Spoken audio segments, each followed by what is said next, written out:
Olá, a paz do Senhor, que bom! Hoje nós já estamos no encerramento do nosso trimestre e podemos dizer que até aqui o Senhor tem nos sustentado e nos ajudado. Como aprendemos neste trimestre? Como o Espírito Santo falou conosco nesses últimos dias? Como a palavra de Deus está sendo tão atual quanto nós estamos aprendendo hoje. Eu espero que você tenha um excelente encerramento de trimestre aí na sua igreja, que seja realmente uma grande festa. Temos muito o que comemorar e espero que nós tenhamos aprendido e fomos impactados com a palavra de Deus e que haja mudança em nossas vidas a partir deste trimestre. Para você que está aqui pela primeira vez, eu sou Jane Martins de Souza, sou professora, também sou superintendente de escola bíblica dominical. Para você que está aqui pela primeira vez, seja bem-vindo, seja bem-vinda.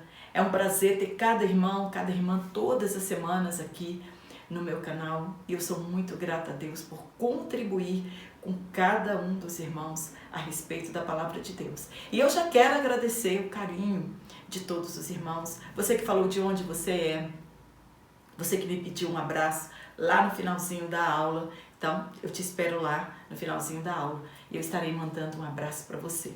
E lá no final da aula também eu quero comentar a respeito de um novo projeto que eu estou e eu quero o feedback dos irmãos, o que os irmãos acham e se os irmãos vão apoiar esta minha ideia. Então, fica comigo até o final desta aula, nós vamos aprender muito. Hoje nós já vamos falar sobre o último cativeiro, que é o cativeiro de Judá. Quem foi o último rei do cativeiro de Judá, assim como nós aprendemos quem foi o último rei do cativeiro do norte de Israel, que foi o rei Oséias. Hoje nós vamos falar sobre o último rei do cativeiro de Judá. Então já vamos para a nossa lição. Hoje na lição de número 13, nós vamos falar sobre o cativeiro de Judá. E o texto que foi tomado por base, 2 Reis, capítulo 24, versículo 18 ao 20, também o capítulo 25, versículo 1 a 10. Para nós entendermos todas essas histórias de todos os reis, é necessário que nós leiamos 1 e 2 Reis, também 1 e 2 Crônicas, e também os profetas Isaías, Jeremias, Ezequiel, enfim. Para nós entendermos todo este trajeto dos reis de Israel, existem muitos livros que nós precisamos ler para que nós possamos entender de fato como se deu o cativeiro destes dois reinos. O cativeiro de Israel e o cativeiro de Judá era uma tragédia anunciada. Desde quando Deus tirou o povo do Egito, Deus já os havia avisado a respeito da desobediência e quais seriam as consequências se a nação de Israel o desobedecesse. E era uma tragédia anunciada, que ela poderia ter sido evitada se eles tivessem ouvido a Deus e abandonado os seus pecados. Eles rejeitaram os avisos dados por intermédio do próprio Deus e dos profetas que Deus levantou para que falassem com eles a respeito dos seus pecados e para que eles retornassem a Deus e a verdadeira adoração. Deus suportou o pecado daquele povo por séculos a fio. Quando nós estudamos a história da trajetória do povo peregrinando no deserto, a Bíblia diz que Deus suportou os pecados daquele povo durante 40 anos no deserto. Então, primeiro Deus suportou o pecado deles no deserto por 40 anos e depois, a partir de Salomão, mais ou menos 400 anos, nós estamos falando aqui da monarquia. Então, a partir de Salomão, Deus suportou o pecado daquele povo de idolatria e de tantas outras coisas por mais ou menos 400 anos. Então, Deus suportou a idolatria, as injustiças sociais e outros pecados. Imagina um povo que foi tirado com mão forte da escravidão do Egito e foram conduzidos pelo próprio Deus a uma terra que manava leite e mel. Terra que eles não cultivaram, casas que eles não construíram. Tudo isso Deus deu a eles. E o que Deus queria em troca daquela nação? Apenas queria a obediência. Deus, ele não queria sacrifícios, ele não queria holocaustos, apenas que eles obedecessem aos mandamentos e a aliança que outrora ele tinha feito com eles. Uma nação ingrata, se assim nós podemos resumir Israel e Judá. Davi entendeu isso, que Deus não exigia sacrifícios, e escreveu isso em um salmo seu. Oséias escreveu a mesma coisa, quando ele profetizou para a nação do Reino do Norte, que Deus não queria sacrifícios nem holocaustos. E Jesus Cristo, no Novo Testamento, falou a mesma coisa, que Deus não queria sacrifícios, mas sim misericórdia. Mesmo com o cativeiro anunciado, mesmo depois do cativeiro, aquele povo não aprendeu o sentido da obediência. Chegou o tempo do cumprimento da palavra de Deus, que a palavra de Deus, ela se cumprirá. Era chegado o cativeiro de Judá, que antes já tinha visto a sua irmã ir para o cativeiro pelas mãos da Síria, e eles não aprenderam, eles não entenderam. E a palavra de Deus chama Judá de aleivosa Judá. Ela tinha visto a sua irmã ir para o cativeiro. Então, se ela estava vendo o que estava acontecendo com o Reino do Norte, eles tinham de mudar de direção para que aquilo também não acontecesse com eles. Mas eles estavam confiantes, porque eles tinham o templo, eles tinham a arca, eles tinham os levitas, e eles achavam, acreditavam que Deus também estava preso nestas coisas. Então, Judá foi chamada de traidora, uma irmã traidora, traindo também os princípios e a palavra de Deus. Não se importou com o destino de Israel e acreditou nas falsas profecias de paz. Os profetas profetizavam que haveria paz, que não haveria cativeiro, que não haveria guerra, que não haveria fracasso para a nação eleita de Deus. Tudo falado pelos falsos profetas, porque os profetas de Deus estavam profetizando coisas diferentes deles. Josias morreu em uma guerra que não aconteceu, nós falamos dele na última aula, contra o Egito, e seu filho Jeoacás então assume o trono.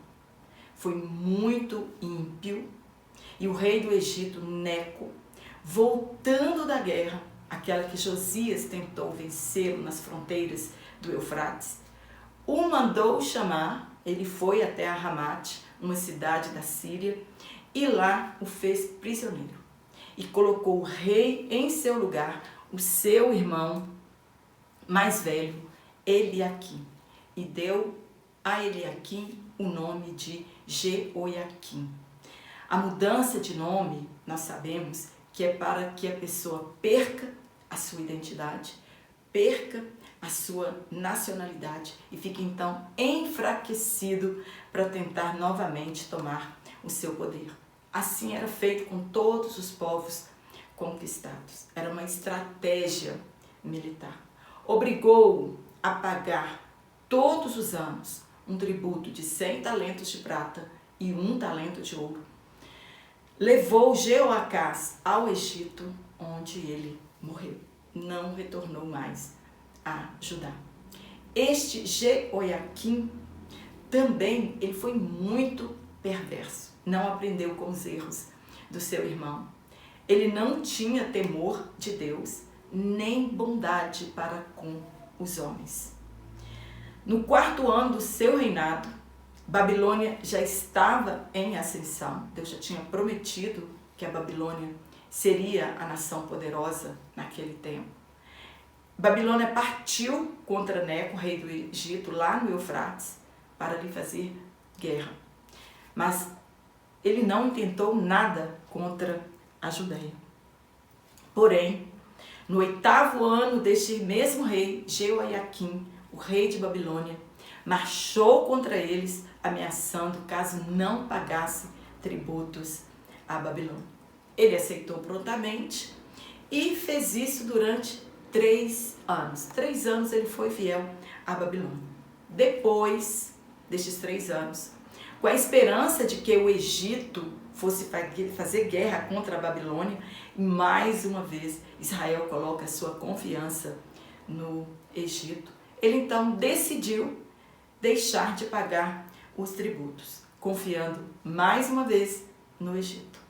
Jeremias havia predito que isso não aconteceria e que este rei da Babilônia, ele tomaria Jerusalém e os judeus seriam seus escravos.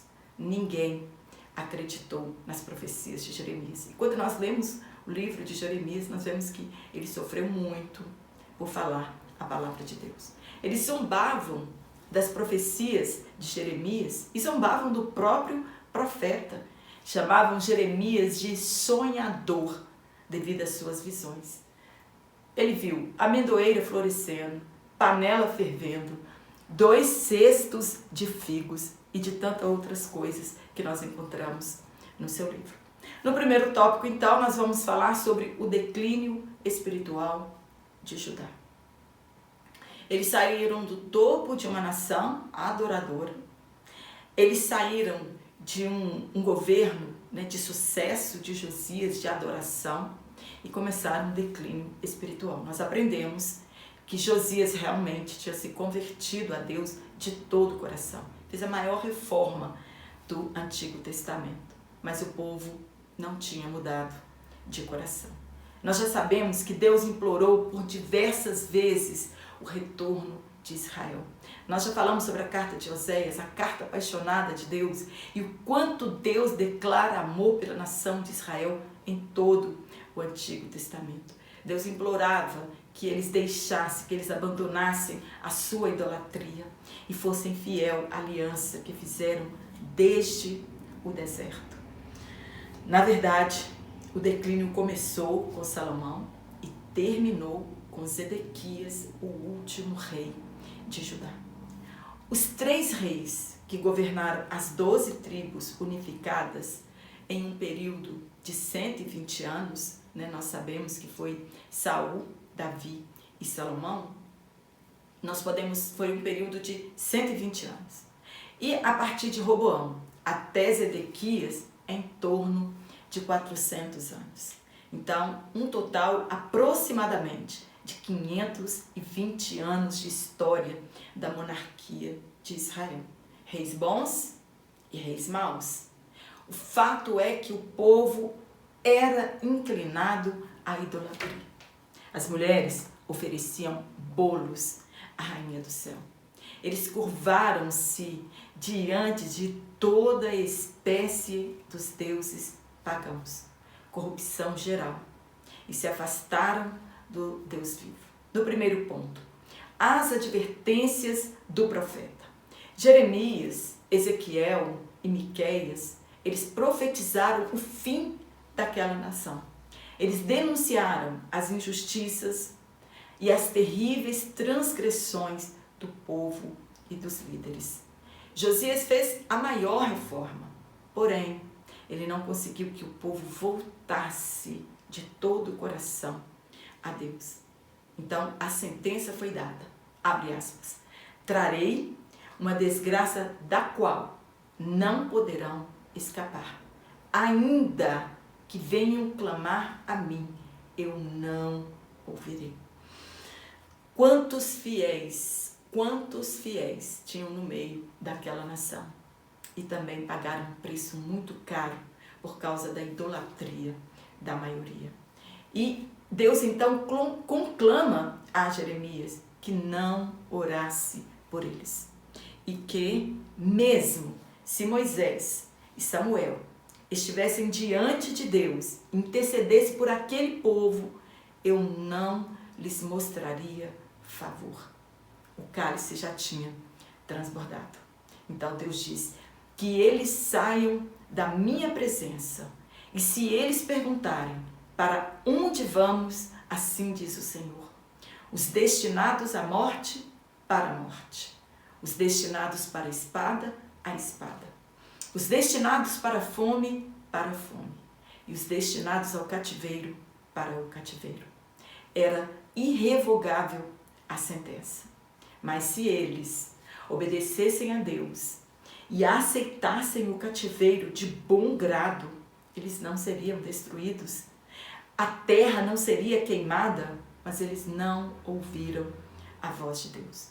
O declínio espiritual de Judá, ele tem muita semelhança com o declínio espiritual de nossas igrejas da atualidade. Pecados semelhantes, idolatrias, injustiças sociais, rejeição aos profetas, rejeição à palavra de Deus, fingem que adoram a Deus, mas adoram a outros deuses, obstinados com desejo de poder, de riqueza, de fama, uma vida paralela com o pecado. Devido ao silêncio de Deus, muitos acreditam que o Espírito Santo está apoiando as suas falcatruas, as suas mentiras, não está se importando com seus pecados, com seus desvios de conduta, desvios de dinheiro destinados ao reino de Deus. Chegará o dia, assim como chegou para Israel e chegou para Judá, chegará o dia do acerto de contas com a igreja da atualidade. E todos nós prestaremos contas disso. Deus poderia ter desarraigado para sempre o povo escolhido. Jeremias, ele escreveu que Deus não fez isso devido ao seu grande amor. Foi por causa do grande amor de Deus que eles não foram consumidos, pois as misericórdias do Senhor, elas se renovam a cada manhã. E Deus então poupou um remanescente que voltaria do cativeiro. Aqueles que foram levados cativos primeiro eram aqueles que estavam destinados a voltar do cativeiro. A igreja também, ela tem um remanescente. Em todos os tempos, sempre, desde quando nós estudamos o profeta Elias, tinha um remanescente ali juntamente com Elias, né, que não se dobraram os seus joelhos. E na igreja também, nessa igreja hoje, invisível e local, existe um remanescente que não se dobrará ao pecado e que deseja sinceramente agradar a Deus. No ponto 2, previsão dos acontecimentos que levaram Judá ao exílio. Tudo já estava escrito, tudo Deus já tinha falado com eles. Então, aquela previsão, ela ia acontecer. Jeremias, de um lado, querendo trazer o povo ao retorno à verdadeira adoração e à palavra de Deus, e do outro lado, os falsos profetas. Como aquela brincadeira puxando corda, né, para ver quem tem mais força. E, infelizmente, os reis foram influenciados, não pelos profetas verdadeiros, mas pelos falsos profetas, dizendo, olha o que eles diziam para os reis e para o povo. Haverá paz, nós não sofreremos nenhuma desgraça. Qual a semelhança de hoje? O que isso nos parece? O discurso, ele é o mesmo. As profecias hoje, na maioria das vezes, são direcionadas aos púlpitos, somente bênçãos, prosperidade, sucesso ministerial, nada de pecado, nada de advertência, está tudo certo, está tudo perfeito. Isso é um conluio para agendas cheias, pois da mesma forma que mataram os profetas do passado, que perseguiram a Jeremias, intentaram contra a sua vida.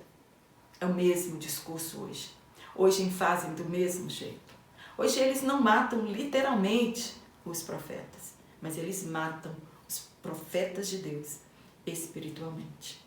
Nós devemos estar atentos à voz de Deus. Nós não podemos, confundi-la com a voz dos falsos profetas, ou pseudo-profetas, que são falsos profetas. É uma adoração paralela. Alguns pensam, nós vamos ao templo, dizimamos, ofertamos, participamos do trabalho. Isso é suficiente para Deus? O que eu faço, meus pecados de estimação e o que eu faço, Deus não está se importando com isso. As pessoas acham que as obras são suficientes para Deus e elas estão enganadas. Veremos que o suficiente para Deus é a nossa fidelidade. O suficiente para Deus é a nossa obediência. Jeremias, ele era filho do sumo sacerdote Ilquias. Profetizou desde o tempo do rei Josias, né? Ele fez lamentações, ele chorou muito a morte daquele jovem rei. E ele profetizou até o último rei do cativeiro do sul. Pagou um preço altíssimo ao obedecer a Deus. Deus o guardou em todas as ocasiões. O próprio Nabucodonosor queria levá-lo para a Babilônia como cativo, mas para que ele fosse um cidadão de lá e cuidasse dele ali naquele lugar. Jeremias preferiu ficar naquela cidade toda queimada e destruída. No ponto 3, motivos que levaram Judá ao cativeiro. Não foi apenas um motivo que levou Judá ao cativeiro. Às vezes nós olhamos para a vida de uma pessoa e ela fala, mas eu só cometi este pecado e estou pagando esse preço tão caro. Não é por causa de um pecado. São várias coisas, são vários motivos, até que chegue o juízo de Deus em nossas vidas. E assim foi com Israel. Não foi por causa apenas do pecado de idolatria. A idolatria não foi a causadora de todos os males, especialmente por causa da desobediência da liderança judaica. Eles derramaram sangue inocente. O profeta Zacarias é um exemplo. Ele foi morto no templo, né, injustamente. Cometeram todo tipo de corrupção e injustiça social. A lei, ela era enfraquecida e a justiça, ela nunca prevalecia. Os ímpios prejudicavam os justos. Parece que nós estamos até narrando os fatos na nossa nação, do que está acontecendo conosco hoje. Abacuque também profetizou acerca da destruição de Judá e o ataque da Babilônia. E eles também não observaram o descanso sabático. Os falsos profetas e sacerdotes mundanos fizeram o povo acreditar que os rituais de sua igreja ou a sua religião o salvariam do julgamento. E muitos hoje estão atrelados a este mesmo discurso. Eles pensavam, nós temos o templo, Deus jamais destruirá a cidade que ele escolheu para colocar o seu nome. Os 70 anos do cativeiro não foi algo aleatório. Deus apenas decidiu esse número. Então, entendemos, né, vamos entender porque foram 70 anos.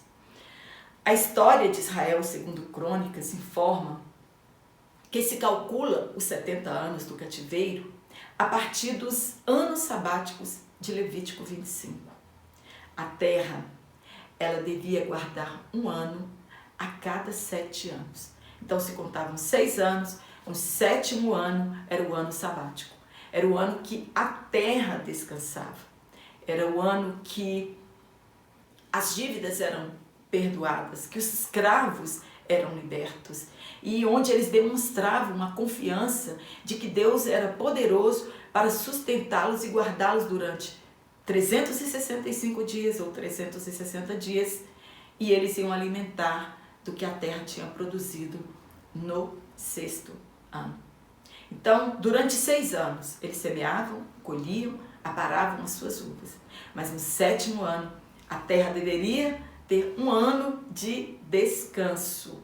Eles não faziam a rotação de alimento como nós fazemos para a terra descansar. Um ano você planta uma coisa, no outro ano você planta outra coisa. Isso também é uma estratégia para a terra ter o seu descanso. Eles deviam se sustentar da colheita guardada do 6º ano. E nesse 7º ano, eles não plantavam, não colhiam nada. A escravidão também terminava no 7º ano, independente de ser um ano sabático. E ainda eles tinham o ano do jubileu, que era 7 anos sabáticos. no 50º ano, no dia da expiação, toda a terra deveria ser libertada. O cativeiro era para que a terra descansasse dos seus anos sabáticos, que não foram obedecidos. Então, conclui-se que nos 500 anos aproximadamente da monarquia, a terra não teve o seu descanso sabático. Então, são 500 anos dividido por 7 anos, são exatamente os 70 anos de cativeiro. Se você ler todo o capítulo 26 de Levítico, você vai encontrar tudo isso neste capítulo, até o que aconteceria com eles no cerco, quando eles fossem cercados para o cativeiro. E nós encontraremos ali o castigo de Deus que viria sobre eles. Se eles desobedecessem, eles seriam castigados 7 vezes mais. Paulo escreveu que tudo que foi escrito é para aviso nosso. É uma advertência para que o temor de Deus nos previna de toda apostasia e de que onde eles erraram, nós não erremos também. Chegará um dia que não teremos mais como alterar a decisão de Deus que foi traçada ao nosso respeito. O tempo é agora, pois chegará um dia em que as portas se fecharão. Chegou o tempo em que o cativeiro era irreversível para os judeus. A terra precisava descansar e eles precisavam aprender que Deus era suficiente para eles e erradicar de vez por todas a idolatria do meio deles. Somente o cativeiro erradicou a idolatria do meio do povo de Israel. Eles precisavam entender que não era o templo, não era Jerusalém que dava para eles segurança, mas era a presença de Deus no meio deles. E Ezequiel, ele teve a visão da retirada da glória de Deus do templo e, por fim, da cidade. Hoje, pela mesma forma, as pessoas não estão percebendo que o Espírito Santo já saiu de muitas igrejas e, infelizmente, da vida de muitas pessoas. No segundo tópico, nós vamos falar sobre a obstinação de Zedequias e sua queda. Foi o último rei de Judá.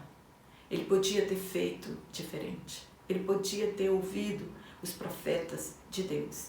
Mas a sua obstinação ao erro, ao pecado, fez com que as tragédias acontecessem na sua vida. Mesmo sendo avisado, continuou obstinado em desobedecer a Deus e ouvir seus conselheiros.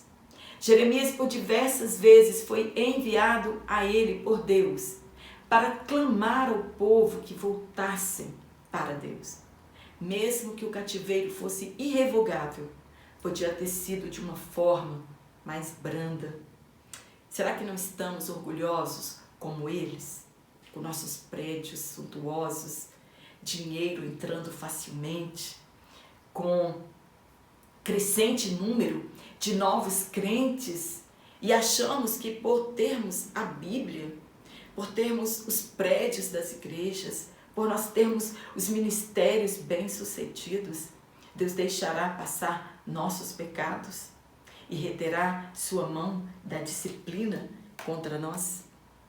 Quantos pastores, obreiros, cantores, pregadores, ensinadores estão em pecado, não confessam seus pecados e continuam exercendo seu ofício como se o Espírito Santo não fosse Deus?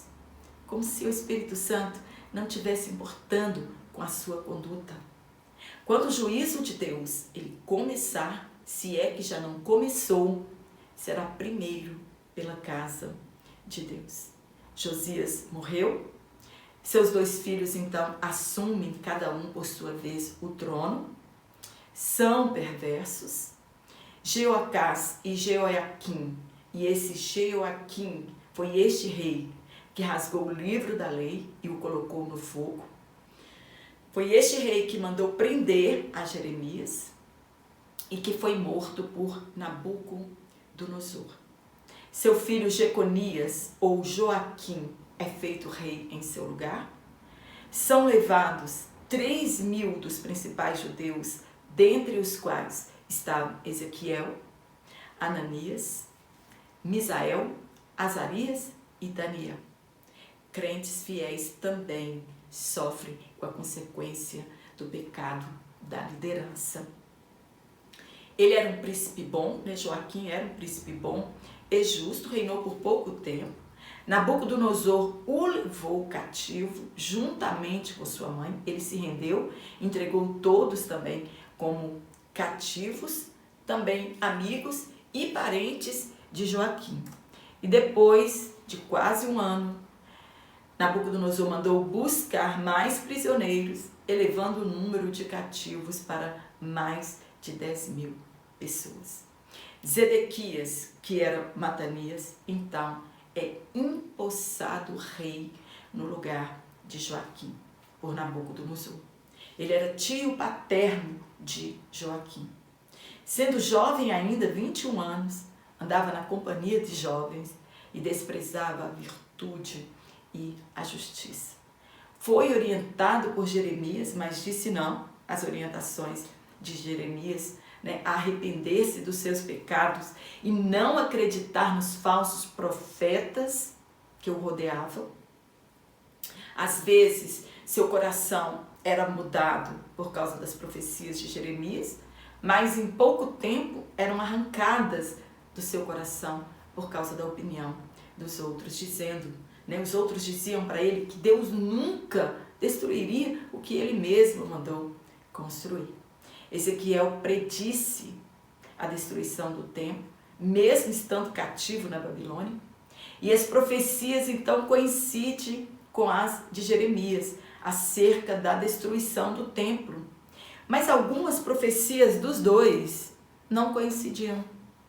Jeremias falava uma parte do acontecimento e Ezequiel falava outra parte do acontecimento. Ezequiel dizia, abre aspas, você não verá a Babilônia, dizendo ao rei Zedequias. Jeremias dizia, abre aspas, o rei da Babilônia te levará cativo para lá. Então, essa discordância das profecias fazia com que ele não desse atenção à seriedade das profecias. Então, para ele ali, aqueles dois estavam profetizando falsamente e os outros é que estavam falando a verdade. No terceiro tópico, nós vamos falar sobre Jerusalém cercada e levada cativa. Demorou muitos anos até que isso acontecesse. Jeremias profetizou que Deus escolheu Nabucodonosor e o chamou de servo. Este foi escolhido de Deus para executar o juízo de Deus contra Judá e que de toda nação que colocasse o pescoço debaixo do jugo dele, de Nabucodonosor, seria mantida em sua terra. Os reis de Judá não deram credibilidade a esta profecia. Jamais eles se renderiam, porque os falsos profetas estão dizendo, isso é mentira de Jeremias, não se renda. Deus vai te dar vitória na guerra, pode fazer uma guerra contra o rei Nabucodonosor que Deus vai nos dar a vitória. Tudo isso aconteceu quase 500 anos depois da construção do templo, 1.602 anos depois da saída do Egito e 1.950 anos desde o dilúvio. Então, no 8º ano de Zedequias, ele reinando, Zedequias renuncia à aliança que ele tinha feito com o rei da Babilônia. Ele foi empossado por Nabucodonosor, concordou com todas as regras, mas depois influenciado pelos que estavam à sua volta. Ele quebra essa aliança que ele tinha feito com a Babilônia, fez outra aliança com o rei do Egito. Nabucodonosor ficou sabendo disso, marchou em direção à Judéia, devastou-a e sitiou Jerusalém. O Egito quis socorrer, por causa da aliança que tinha feito, mas foi também vencido por Nabucodonosor. Zedequias foi enganado novamente pelos conselheiros e intentou fazer guerra contra a Babilônia. Jeremias disse o contrário, ele vai voltar para continuar o cerco. Quando Nabucodonosor foi lutar contra o Egito, ele foi enganado outra vez, né? Vamos nos armar e fazer guerra contra a Babilônia. Jeremias, Deus estava dizendo, não faça isso que vocês vão ser destruídos. E de fato aconteceu, Nabucodonosor vence o Egito, volta e continua o cerco em Jerusalém. E ele disse que Nabucodonosor tomaria Jerusalém, né? Venceria ele com o cerco e pela fome e pela peste. Levaria outros escravos depois de despojá-los dos seus bens. Que ele saquearia o templo, depois o incendiaria e destruiria totalmente a cidade. E que este cativeiro duraria 70 anos. O cerco durou 18 meses, 1 ano e 6 meses. Ninguém entrava, ninguém saía de Jerusalém. E após isso, 18 meses tentando, construindo rampas, minando os muros, brechas foram abertas nos muros. E a cidade então foi invadida e aconteceu tudo que estava escrito a respeito de Judá. Nós devemos ler Lamentações e Jeremias para nós entendermos como tudo aconteceu.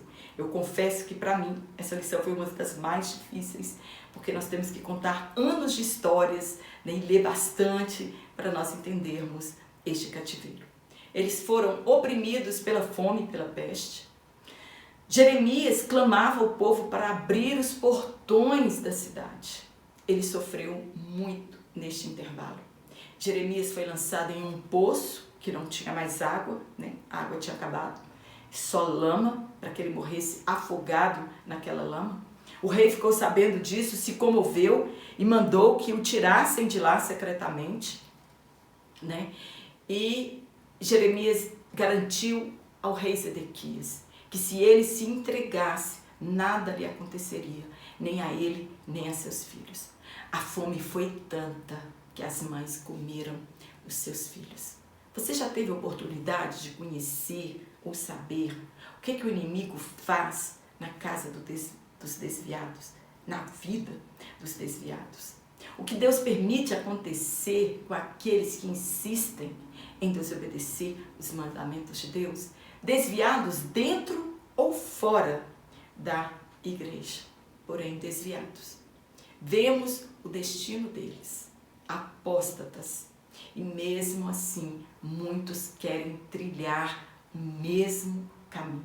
Assim era Judá.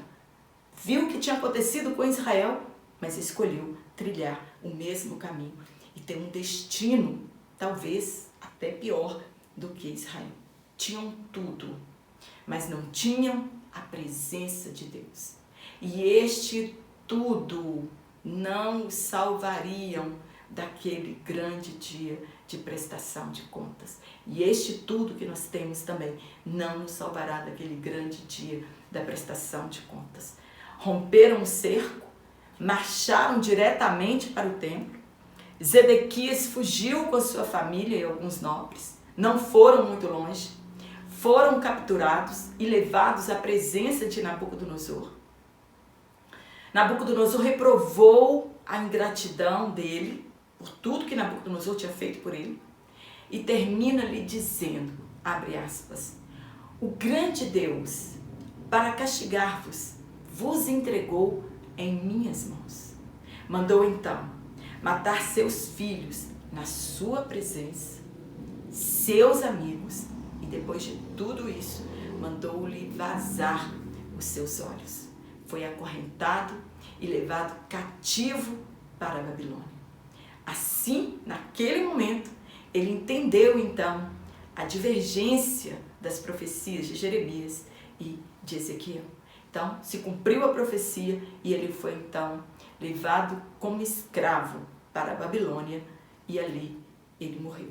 Ele foi para a Babilônia, porém ele não a viu. É um exemplo para aqueles que acham que as profecias de Deus não se cumprirão.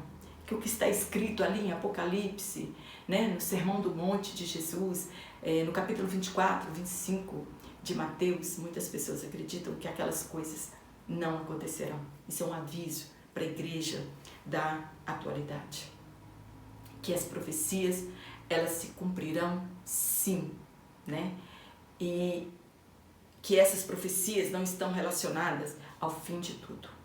O que fica de exemplo para nós é que é hora de retorno à palavra de Deus. O Espírito Santo está nos falando por intermédio da sua palavra. Está difícil, devemos continuar servindo a Deus, nos render à sua palavra, pois mesmo nos piores momentos da nossa vida, somente Ele tem um escape para nós. Não podemos nos associar ao mundo e aos seus prazeres. Isso nos serve de exemplo, que existem sofrimentos que passamos, que eles são desnecessários. Que se somente obedecermos a Deus, seremos livres de muitos sofrimentos.